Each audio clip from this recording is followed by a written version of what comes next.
Historia në mëson se sa njerëz kanë qenë sinqert, Allahu i ka ngrit në shkallat nalta. Sa një zemra janë pastru, Allahu i ka afru pranë vetës. Sa shpirtra janë çliru për interesave të dynjas, Allahu i ka përfshi në mëshirën dhe mbrojtjen e tij të veçantë. Kjo ndodh sepse sinqeriteti, ikhlasi kur nuk humbet bre. Çlirimi prej interesave nuk neglizhohet prej Allahut. E vërtetësia, sidqu nuk harrohet. Kjo është ajo që e ndërton përfundimin e mirë, sepse Allahu nuk shikon formën e jashtme apo pamjen tonë, por atë që kemi në zemrat tona. Ai nuk shpërblen sipas pamjes, por sipas niyetit pra. Nuk e ngrit njeriu sipas jashtmes, por sipas asaj që e ka brenda. Me një fjalë, ai që e përmirëson botën e vet fshet, Allahu ja përmirëson edhe atë të jashtmen.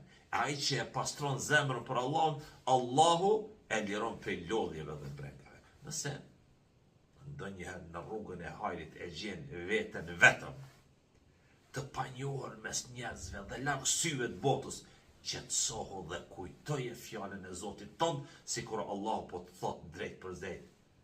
Zemrës tënde nuk ka rëndësi kush të ka pa, me rëndësi është që të shoh unë. Nuk ka rëndësi kush të ka vlerësu, me rëndësi është që unë të jam i kënaqur me ty. Nuk ka rëndësi kush të përmend, apo të ka harru në tokë, me rëndësi është unë me të përmend në lartësi. Nuk ka rëndësi pozita jote në dynja, me rëndësi është grada jote tek unë, prandaj o besimtar, qetësohuni dhe ndihuni të sigurt, sepse çlirimi prej interesave është ngritje, sinqeriteti është shpëtim, vërtetësia është jetë, e një jetë i pastër është vetë rruga. Përfundimi i mirë u takon të sinqertëve. Fundi i mirë u takon zemrave të pastra, e triumfi u takon atyre që kanë zemra të vërteta. Kush heq dorë prej çdo gjëje për Allahun, Allahu kujdeset veçanërisht për te.